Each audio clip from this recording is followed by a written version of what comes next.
The following is a CNN special report.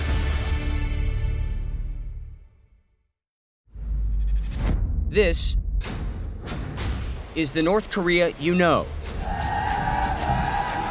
This is the North Korea you've never seen. Stories you've never heard. Is that a legend, or did that actually happen? Our general is really a person who heaven sent to us. Places you've never been. People with a common enemy. Who do you want to fight? To fight the sworn enemy, Americans. What if I told you I'm an American? Do you want to shoot me too? Unprecedented access. Hidden from the world until now. Come with me to the secret state inside North Korea.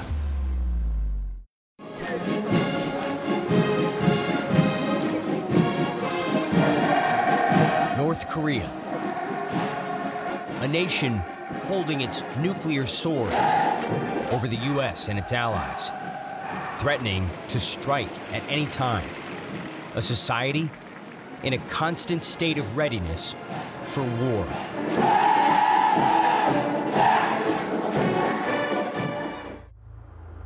Life on the inside is a mystery to most of the world.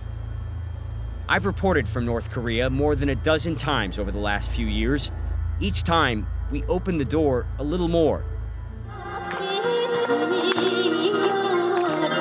and see this country and its people in unexpected ways.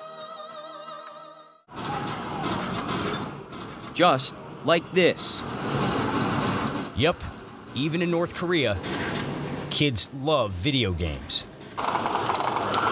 For these 14 and 15-year-olds, these are not just games. This is practice for real life.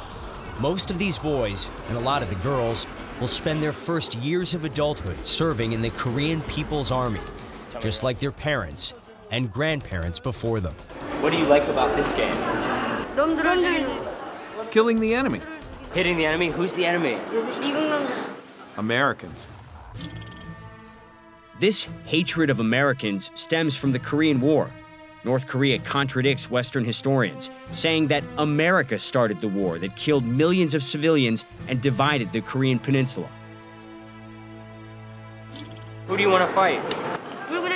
To fight the sworn enemy, Americans. What do they teach you about Americans in school? They forcibly invaded us, slaughtered our people, buried them alive and killed them. So they teach you that the Americans are the enemy and you need to shoot them, to fight them? Yes. Here's where things get awkward. What if I told you I'm an American? Do you want to shoot me too? Yes. There are good people. We'll see if you're a good person or a bad person. I'm a good American, so don't shoot me. No, I won't shoot. This is the paradox of North Korea. Smiling young people, friendly, polite, even as they tell me how much they hate the United States.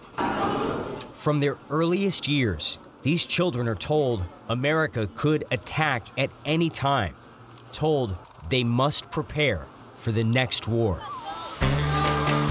In North Korea, government minders watch our every move and restrict what we can film, even if this is what we want to see. High school students horsing around at the beach. I can't help but wonder, what do they actually know about America? Are you a Portland fan? Are you an NBA fan? No, I just wear it to play sports. Have you ever heard of Portland? Or Haven't heard of it. have you ever seen any American movies or heard any American music? No. Ever heard of Facebook or Twitter or Instagram? No, not at all. These teens have been told Americans act and look scary. What would you expect from an American? What would you expect an American to be like? Big nose with a hairy chest. Big nose and hairy chest, huh? Well, I don't have a hairy chest. You tell me, do I have a big nose? With a nose like that, it is sort of. Have you guys ever met an American before? They become visibly uncomfortable when they learn I'm an American. I'm the first one they've ever met. Well, I won't interrupt your game any longer. Thank you very much. It was nice to meet you guys. Next, our government minders want us to see this place. the Songdo-wan International Children's Camp in Wonsan, considered the best in North Korea. Entire school classes compete for a chance to spend 2 weeks at camp. Many of these kids have never seen anything like it. But this is something they know well. The first thing you see when you walk into this camp, this statue.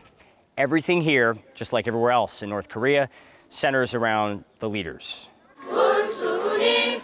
These children have been taught a fierce loyalty to their nation's leaders, all members of the Kim family. Photos and statues are everywhere. Songs of praise are staples.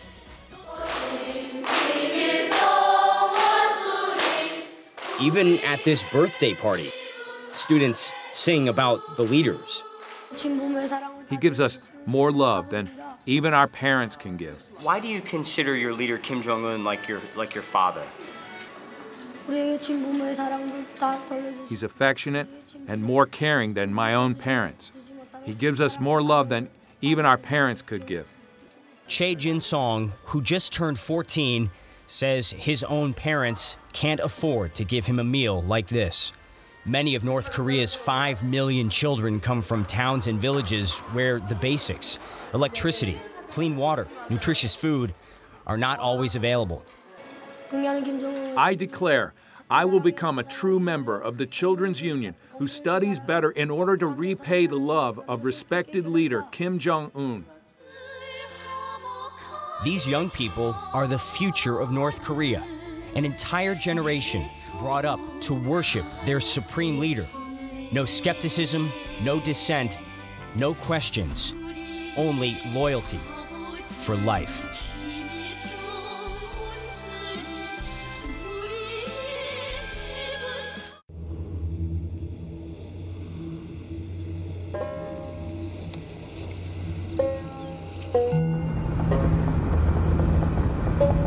Our government minders are taking us from North Korea's capital, Pyongyang, to the coastal city of Wonsan.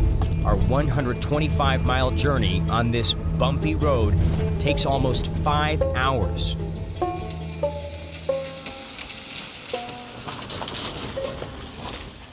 We've been driving for a couple of hours through the countryside, and we've just gotten stopped at a checkpoint. Already several minutes now, our minders are speaking with the police officer. Not sure what's happening, but he doesn't seem to want to let us pass. Travel here is restricted, and getting stopped can be nerve-wracking. But we're finally allowed to pass. It turns out the concern this time is only about our big van disturbing the roadwork ahead. Driving on, we see men and women laboring in dark tunnels.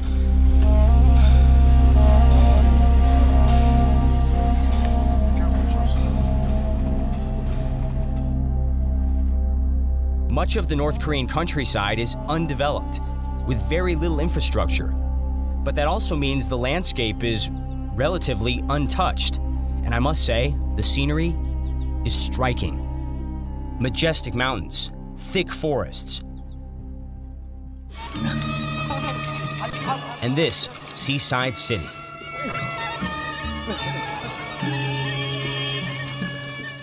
We made it here to Wonsan, a mid-sized industrial city, the 5th largest in North Korea, on the East Coast, popular for tourists, known for great seafood, fishing, and something else. Wonsan is one of North Korea's main missile launch sites, and they've been launching missiles at an unprecedented pace. North Korea even has intercontinental ballistic missiles, potentially nuclear capable, and within striking range of the U.S. for the first time ever. In the 1980s, North Korea's founder, President Kim Il-sung, launched the country's first missile. But since Marshal Kim Jong-un came to power in 2011, he's advanced North Korea's missile and nuclear programs faster than anyone ever predicted. Why do they keep doing this? For one, propaganda. Each launch helps North Korea's leaders project power. But also, missiles are like an insurance policy for the regime, protecting North Korea from the U.S. and its allies. So I have to tell you, Your city is very well known around the world because of all the missiles that keep being launched from here.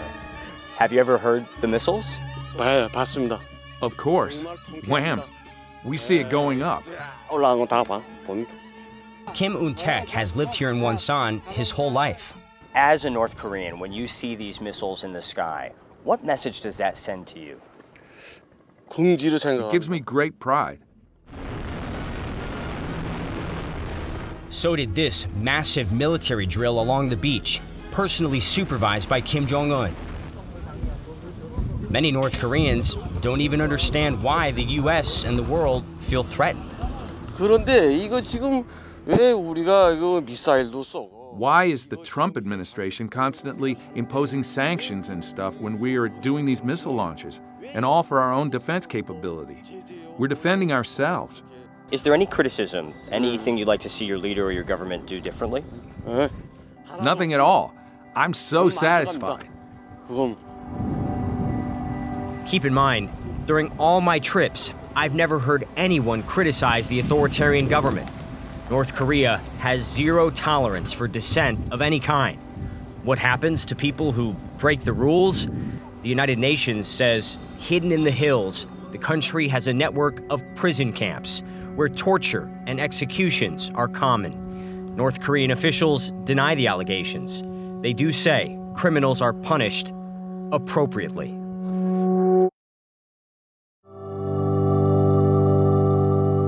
Aside from missiles, one of Wonsan's proudest achievements is a new hydroelectric power plant. We're told the lights in the city stay on for 24 hours a day, a rarity in North Korea. In fact, when we stop for dinner at a tea house miles away from Wonsan, the lights go out within minutes.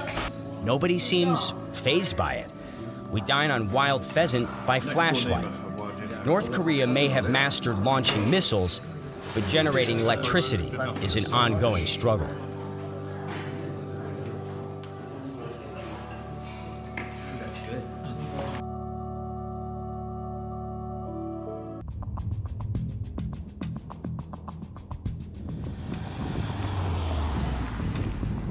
We've traveled to parts of North Korea that few foreigners have ever seen. In Panmunjom, the Cold War never ended. The quiet countryside surrounding this area is riddled with landmines. No filming is allowed on the roads here. Now, our government minders are letting us do a little souvenir shopping. I've never seen a gift shop like this.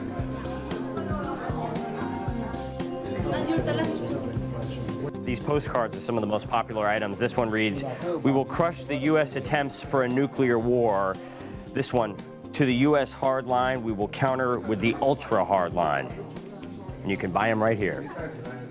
If you think the postcards are intense, wait till you see the posters. You don't need to read Korean to know what this means here, the U.S. Capitol there. Symbolism says it all. Yep, that's the Capitol, and that's a giant fist crushing the U.S. Did you see the American being annihilated by his own missile?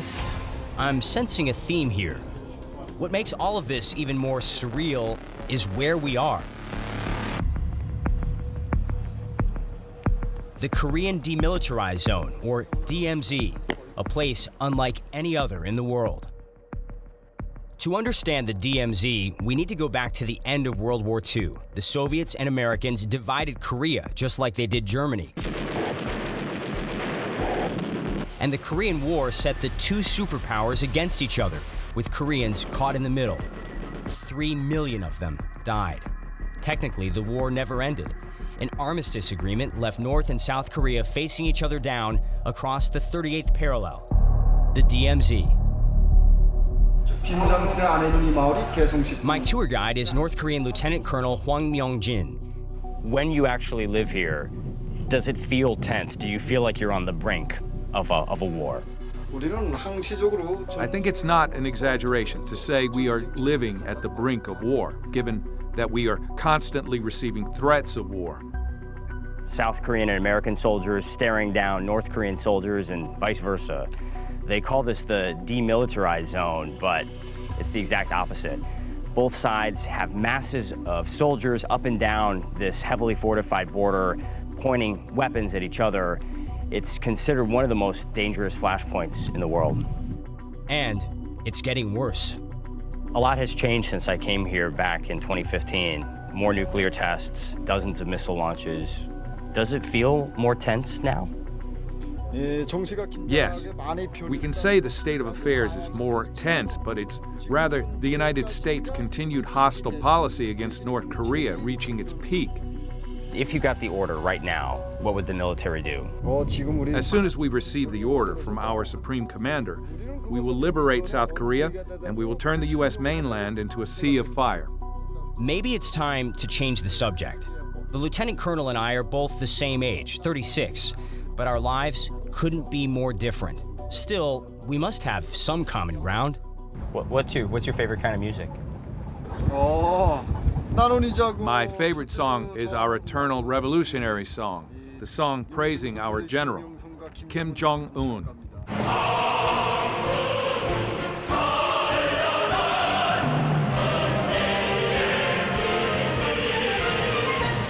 I really like classic rock. Have you ever heard any classic rock? I think I've heard of it before, but I'm not sure. What's your favorite sport? I like basketball. You like basketball? Oh, I'm terrible at basketball. Okay, so we don't have much in common, but I think he's warming up to me. We say goodbye Thank you very as much. friends. Annyeonghaseyo. It's good to see you. And I'm glad we're meeting like this and not on the battlefield.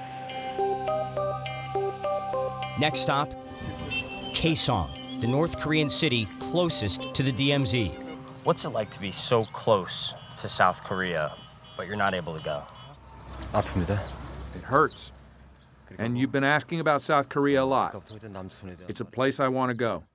We are so close to Seoul, South Korea, thriving economy, modern skyline. Do you ever ask yourself why you don't have that here?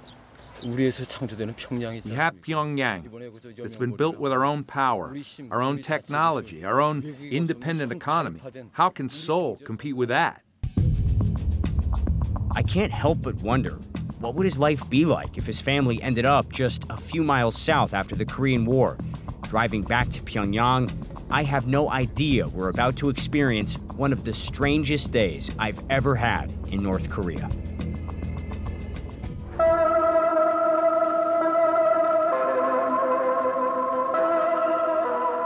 It begins like every other morning in Pyongyang.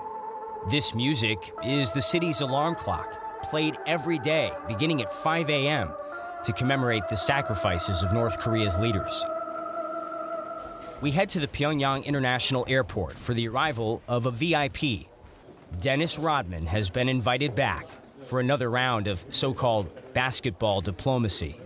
Dennis, are you bringing a message from President Trump to North Korea's Supreme Leader Kim Jong-un? I'm just here to come see some friends and have a good time. Distracted by the Rodman circus, we have no idea a secret handover is happening at the Pyongyang airport. American college student Otto Warmbier is quietly put on a U.S. government plane, a final, sad chapter in a story that began a year and a half ago. Thank you, government of the DPR Korea, for your forgiveness. Warmbier came here on a private sightseeing tour. After a night out on the town to celebrate New Year's Eve, the University of Virginia student was accused of trying to steal a propaganda banner from the wall of his hotel. For that, he got a 15-year sentence. Soon after, mysteriously, he ended up with a brain injury. In North Korea, Otto Warmbier has been released. Let's go straight to our Will Ripley. This was one of the hardest reports I've ever had to give. I'd spoken just weeks earlier with Warmbier's parents. At the time, they had no idea about their son's condition. But this reunion is not the happy reunion that his family had been hoping for as recently as a week ago, because that is when they learned, according to a family statement, that Otto Warmbier has been in a coma since March of 2016. In June of 2017, he returned to his hometown near Cincinnati, Ohio, in a vegetative state. Otto Warmbier died 6 days later. He was 22. As I'm writing this, at least 3 other Americans remain in North Korean custody. The State Department has since banned most U.S. citizens from traveling here. The stakes have never been higher.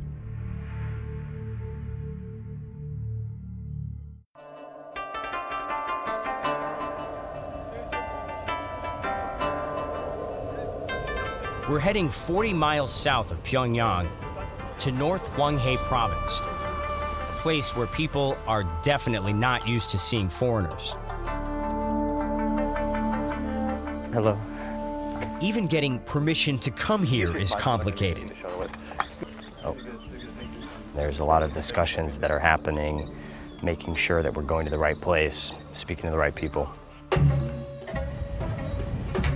But we're not headed for a sensitive military site or secret prison camp. What we want to see is a farm. Farming is a sensitive subject in North Korea. The nation still struggles to feed its own people. Limited farmland and a significant drought could put millions at risk. The United Nations World Food Program estimates 70% of the population, nearly 18 million North Koreans, don't have a sufficiently diverse diet. They survive on basic staples, rice, porridge, fermented cabbage called kimchi. Beef, chicken, and pork are often too expensive. This handful of farmers seems to be putting on a demonstration for our benefit. After they finish, I try to ask them some questions. Most of the group is camera shy. But Yoon Myung-gun has plenty to say. The thing I am fond of is, for us farmers, is the land. Just taking care of the land. How long have you been doing this? It's been about 10 years since I came here. What's the farthest that you've ever traveled from home? Not that far. If you could leave North Korea and go to any other place in the world, where would you like to visit? I want to visit the U.S. Her answer surprises me. No North Korean has ever told me they want to visit the United States.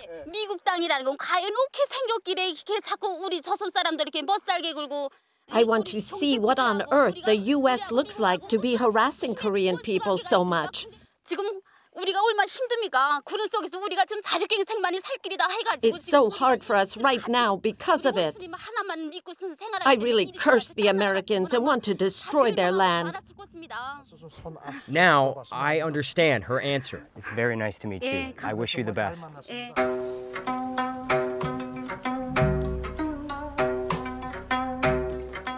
So now we're being taken to a family's home. This is a family that has been selected for us.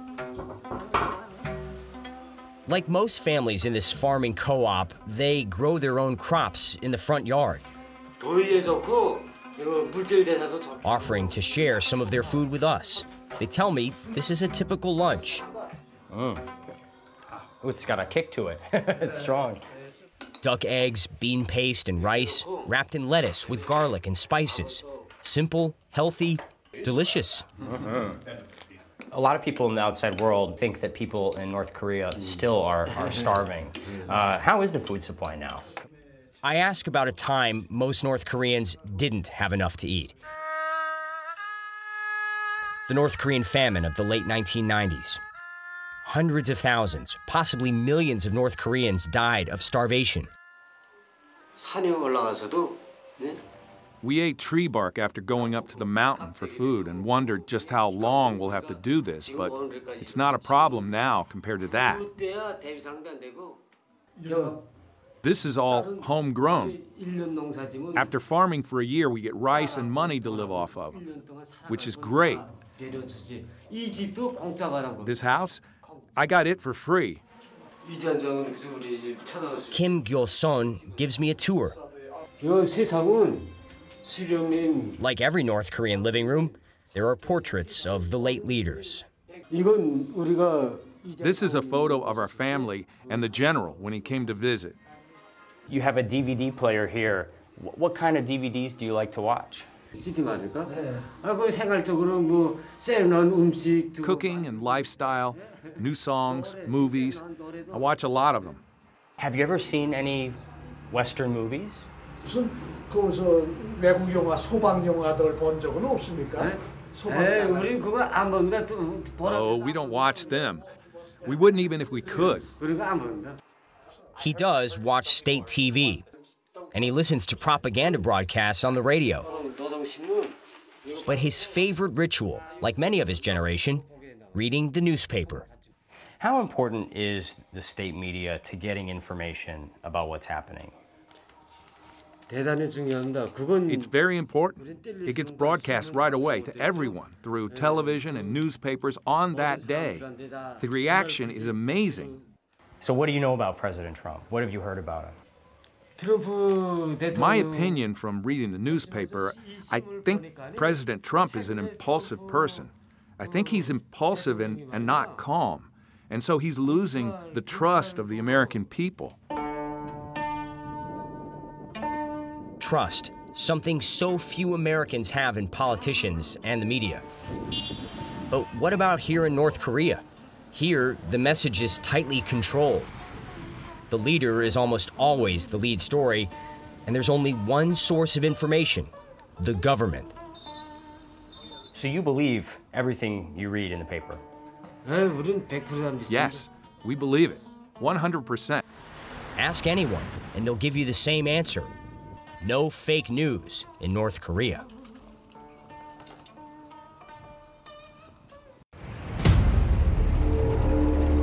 This is the North Korea you've seen on the news. The North Korea they want you to see. Goose-stepping, chest-puffing displays of national unity and military might.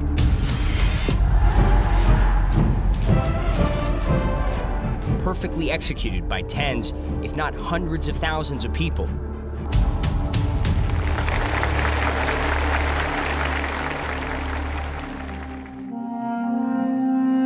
What you don't see, countless hours of mandatory practice before work, after school, on Sundays, in the rain and the cold.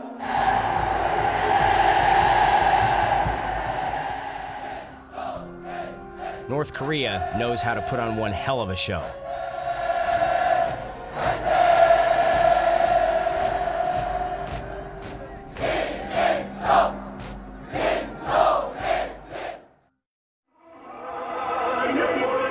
This is a much more modest version. Bright and early each morning, these women are out waving flags to motivate fellow citizens to work harder. Discipline, dedication, revolutionary fervor. It's all expected if you're one of around 3 million North Koreans allowed to live in Pyongyang. We get a rare view from above, flying over the city in a Soviet-era helicopter. Pyongyang has a surprisingly colorful, modern skyline. Sure, it's full of grandiose monuments, idolizing the late supreme leaders, the ruling Workers' Party of Korea, the Juche ideology of self-reliance. But recent years have seen a slew of new construction projects, futuristic buildings, skyscrapers, all pet projects of their supreme leader, Kim Jong-un. He ordered North Korean soldiers to build this entire street of residential high-rises in 1 year. Top party officials give all the credit to their leader for his tireless work. It's here we find North Korea's version of the Apple Store. The brand, Arirang, named for the iconic Korean folk song. The store manager says, out of 3 North Korean cell phone brands, this is by far the top seller. What are the main differences between the 3 brands? Like, why pick Arirang versus the other 2? The Arirang brand is well known to our people. It is known as a designer label.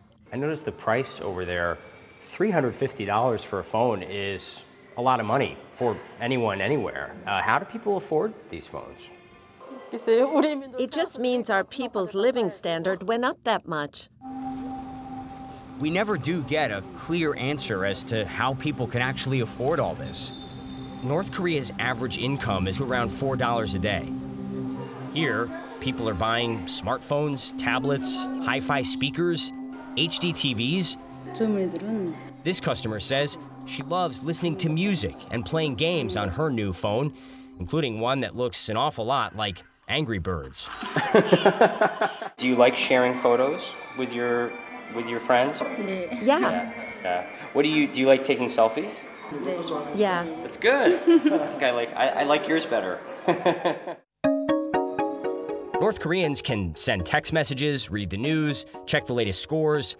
One thing most cannot do, connect to the internet.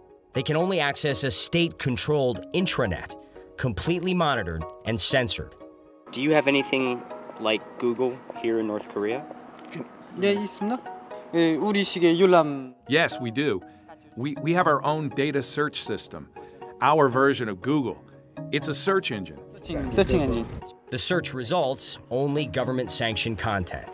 What about social media? Do you have anything here like Facebook or Instagram or Twitter, but the North Korean version? Yes, we have it. It's currently only being used on computers, but we're still working on developing it in our own way for cell phones. Next, we visit a North Korean department store, where filming is usually strictly forbidden. We see people buying groceries, mostly North Korean products like Taedonggang beer, also plenty of brands you might recognize, usually Chinese imports. China continues to trade heavily with North Korea, despite international sanctions. You can find designer fashions, high-end appliances, and on the top floor, there's a huge food court. We see people piling their plates with all kinds of Korean food. Yes, I did try the fish head. I also tried the American-style fast food, complete with pretty familiar packaging. Doesn't get more American than French fries and milkshakes. Even the color scheme. It's actually good. After lunch, more shopping. All the art in North Korea is state-sanctioned, which means a lot of landscapes, and plenty of Siberian tigers, considered an unofficial national symbol. Pyongyang has a growing consumer class, and for them, living standards are improving under Kim Jong-un. The North Korean economy grew by almost 4% in 2016, according to South Korean central bank estimates.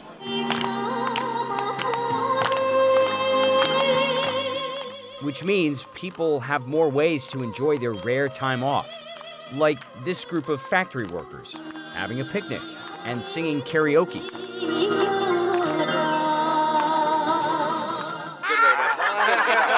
Cheers. They're happy to share their meal with us and seem even happier to let loose. We expect North Koreans to work hard. This, we don't expect.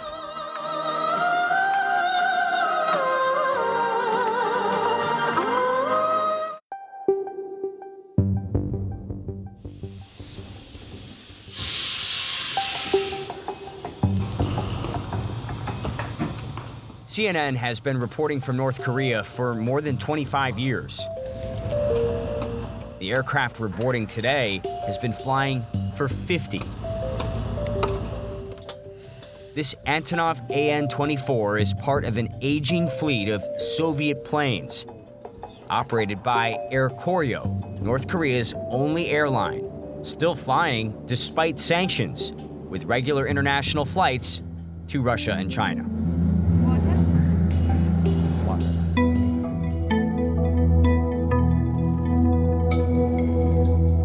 Our flight takes us 400 miles north of Pyongyang, to a place CNN has never been allowed before. As a Western journalist, even setting foot here is extraordinary.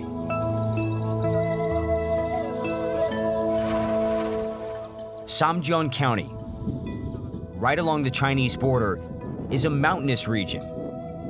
North Korea's nuclear test site is in the very next province. We're not here for nuclear tests. We're here for Mount Paektu, the highest point on the Korean peninsula, also an active volcano. State propaganda glorifies the Kim family for their Mount Paektu bloodline. North Korean society prizes racial purity. The Paektu bloodline is considered a noble, heroic lineage tied to the ancestral rulers, ancient, legendary kings of the Korean peninsula. Their tombs are national landmarks, visited by droves of North Korean citizens.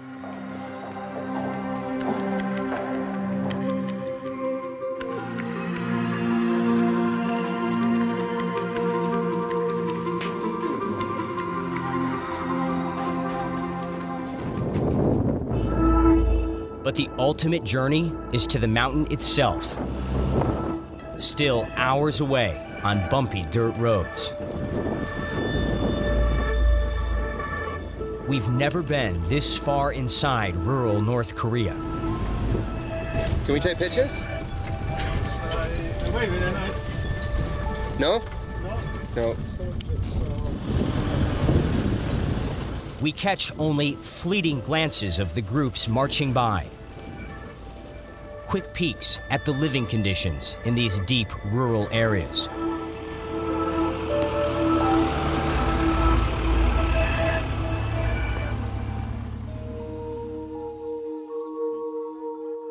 We're allowed to stop just for a few minutes in a tiny farming village.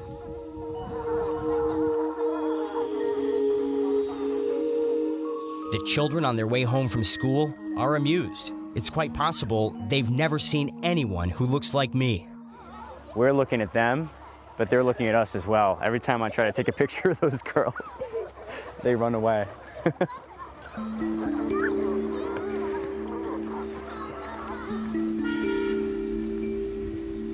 We eventually make it to this sleepy town. The town's centerpiece, yet another monument to the late President Kim Il-sung.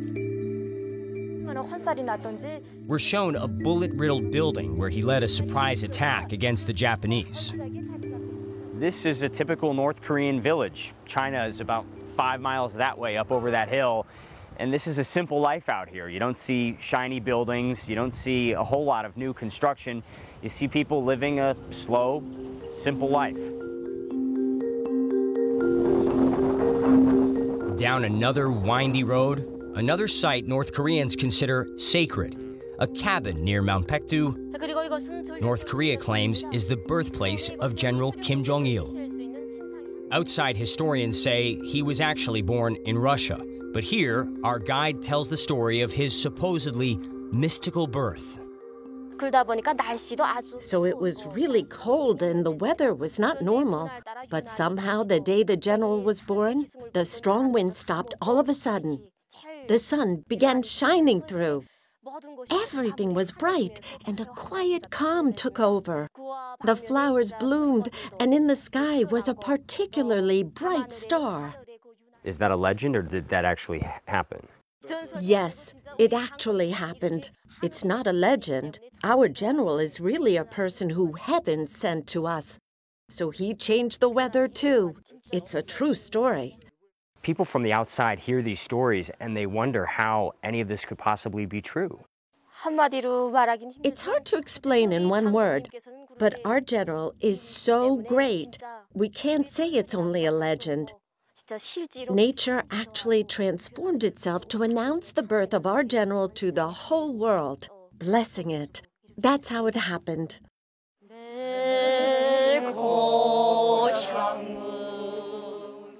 I realize, for North Koreans, this is their faith, just like the Bible, Quran, or Torah. When they come to Mount Paektu, they're making a pilgrimage.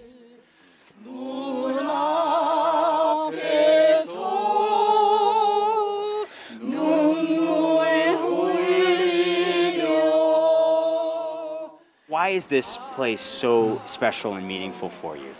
Mount Paektu is the soul of Korea's revolution, the spirit of our people and our pride. We are members of the great country of Paektu.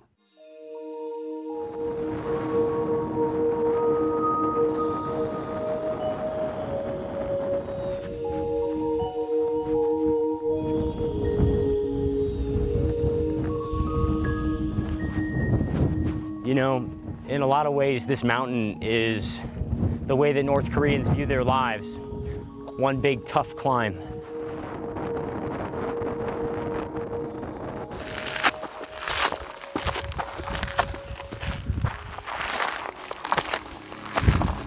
As we reach the top, one of the most breathtaking views I've ever seen.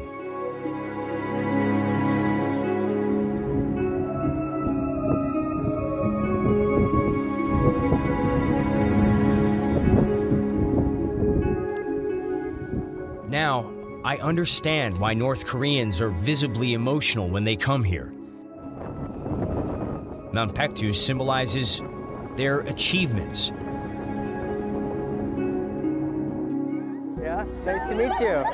After more than a dozen trips to North Korea, I can't help but believe, at heart, we share the same hopes, the same struggles for food and shelter, for safety and security,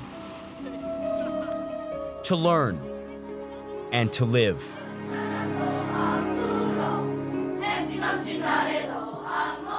But I wonder, is it all at risk? On September 3rd, North Korea tested its most powerful nuclear weapon ever. North Korea will be met with fire and fury. American officials responded with words of war. He is begging for war. And shows of force. Now, the world waits and watches, uncertain of our common future.